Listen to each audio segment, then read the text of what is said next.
Good morning. Appreciate you, everyone being here. The sun came up yesterday and today, so obviously, not to repeat myself from post game, but we're disappointed with it with the outcome. And like I said, it was most definitely a game of two halves, and I thought we played just about as well as we could in the first half, with the exception of you'd like for one of those field goals to be a touchdown, and pretty much did what we wanted on both sides of the ball. And then in the second half, just the lack of offense, and then the turnovers. So it's a 4-quarter game. Thomas and his staff did a fabulous job. Their kids played for 4 quarters and out executed us, and in that time, typically it's us that gets the turnovers and we don't have them. And penalties have kind of been an issue the last 3 games since we started league play.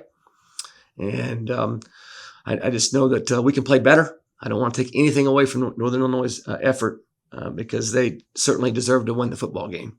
But when you invest as much as our team does every week and staff, it hurts. And but our bunch is a resilient bunch. I know they'll come to work today, and our staff most certainly will as well. So with failure comes great opportunity to get better, and that's going to be our approach, and focus on one at a time. And we are excited about having the opportunity to play Western Michigan at home, and we want to play better this Saturday than we did last Saturday. Just a couple of things on Western Michigan. It's a new staff mostly. The DC is the same. Does a great job. Multiple fronts, multiple pressures. A lot of pressure last year, if I remember correctly, and we anticipate probably similar. They got a lot of new faces on defense. There's a lot of guys that left the program at Western on D, particularly, and so there's not a lot of returners, so to speak, on the scouting report. Just a couple of things on offensively.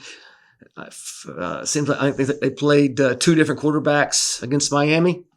Trayson, number 2, I think. I mean, he's very talented. We recruited him, offered him out of high school. Really good player. The next kid, this transfer kid, they played against in the second half, I think, against Miami. And so they kind of got a rotation. They are up tempo, go fast unit. Probably the biggest improvement, without question, is going to be in the O-line. Huge improvement in the O-line. That's again they're talented there. Receiver number 9, really good player, multi-sport kid. We'd love to have him out of high school. I think he's a football, basketball kid. Can separate, make plays down the field, and has the ability to break a tackle and go the distance. And 2 solid running backs. So, they multiple formations, empty. A lot of RPO stuff, and so it'll be challenging. Continuing with Western before I open up for questions. You look at their schedule. I mean, at Syracuse, at Iowa, at Mississippi State, they played the best 2 teams in our league.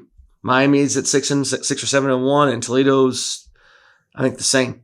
And it was a touchdown game with Miami, and they had a 14-point lead late in the third quarter versus Toledo at Toledo, and they're the conference champion.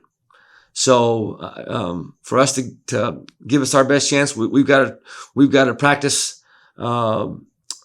great this week, and we got to focus on going 1-0. We will have to play our best game against Western to have a chance. So with me saying all that, I'll open up for questions. Eric Deck with the Athens Messenger. Coach, one of Curtis's kind of best aspects of his game is his ability to kind of limit the turnovers and keep control of the ball.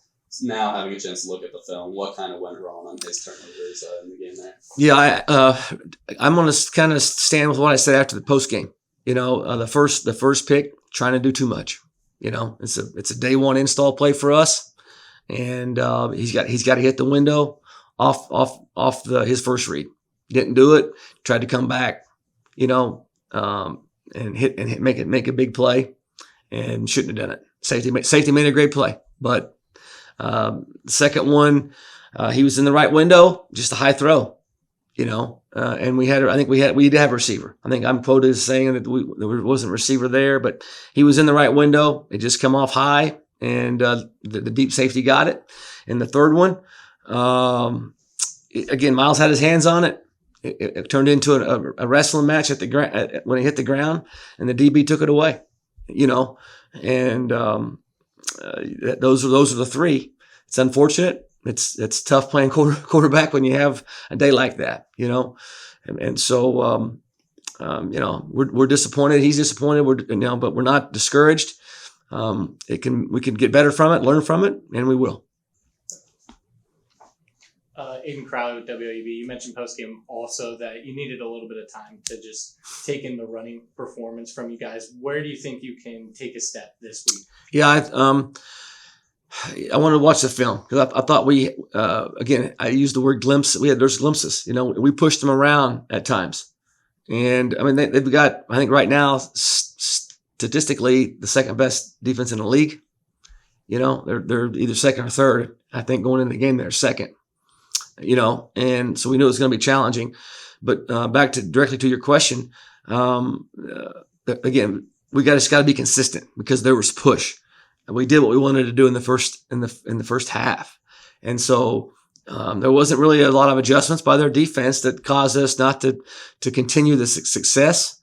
We just couldn't really get in the rhythm, And I think if we were lights out on third down in the first half, in the second half, we didn't have a conversion, until the fourth quarter, I think. So that's where the rhythm part comes. All right. And I don't think we don't have to put in more plays, schemes, running game wise. I think we gotta really focus in on execution of the little things, on the details, when there's movement and things like that. Not to bore you with coach speak, but the point I want to make is the effort's there, the physicality's there. I love the way CA and O'Shawn are running. I mean, they are running. There are tough yards in there against a quality defensive team unit as Northern was, and they were breaking tackles. And so I think the ingredients are there. We just got to focus in as an offensive unit, attention to detail, continue to be physical, and I think we'll see some improvement. Bobby Gorber with the Post. First loss since week 0. You mentioned the resiliency of the team. Do you expect to see maybe a greater sense of urgency in practice this week, or is it just business as usual? No, I think with the elders on our bunch, they're going to come with a frame of mind of, hey, yes, one at a time. They know that, and they're going to repeat that. I think they'll have an edge to them, as they should. They know that they can play better, and again, not taking anything away from Northern's efforts, But for us to have the success that we've had up to this point, we made some mistakes in that game that we don't normally do, and and some things that can be fixed, and the guys are going to come to work to get that done. Coach, I feel like each week we've seen an uptick in the speed option with Curtis as part of the running game. Is that just a byproduct of trying to inject some life in the running game, get it going? I think it's a nice wrinkle. Not every time, but there are times that it's a check based on what we're seeing. You get multiple with Curtis's throwing ability. You get multiple pressures, and every team is going to have a different blitz for a good quarterback. It's just how it is, something that he hasn't seen on film.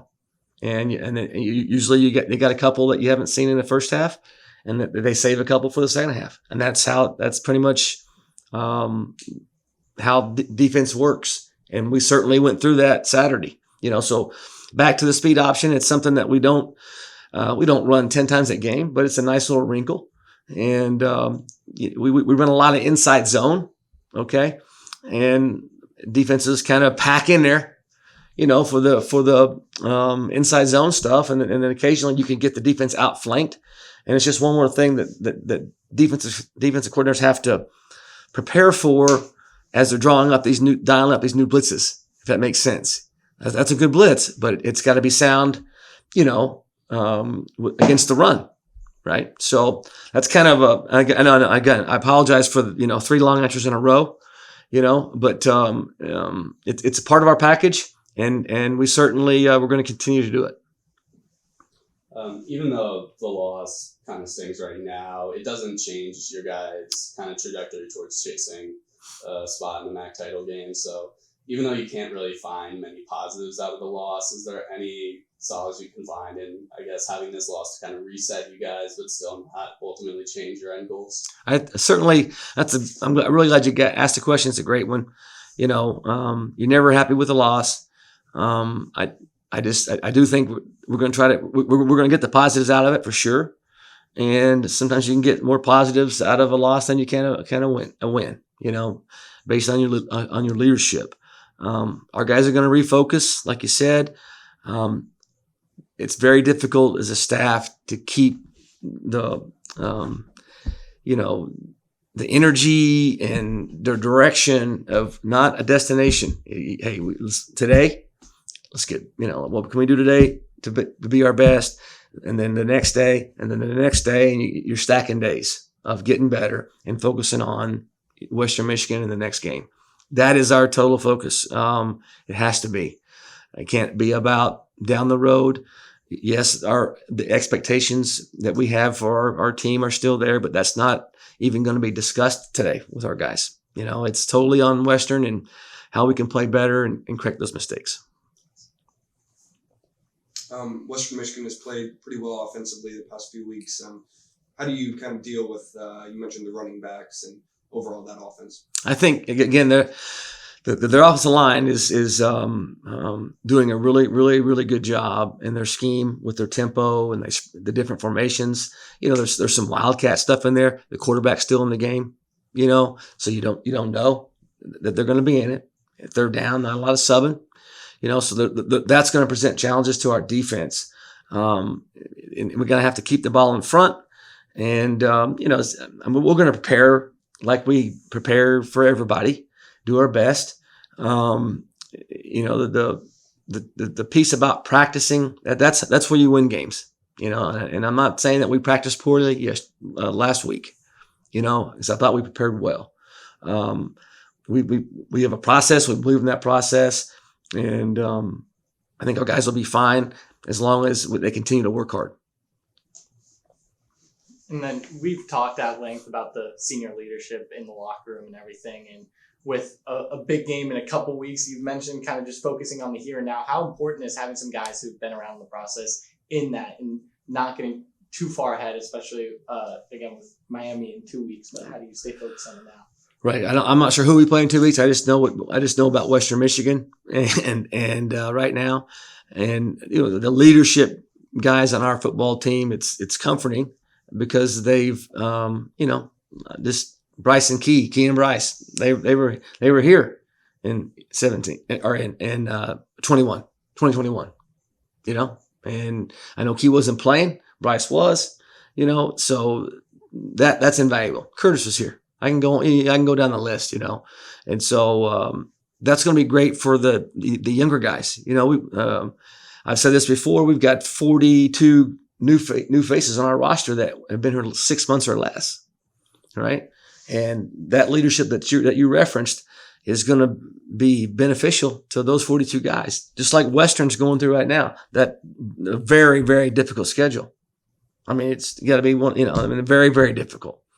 And they've got new faces on their roster with where college football is today, with the portal and all those things, and they're going through some things, and they've done a really, really good job with that schedule and the new faces. I mean, they're doing some really good things, and they're just what it is with them right now. That's why we're going to have to focus on playing our best.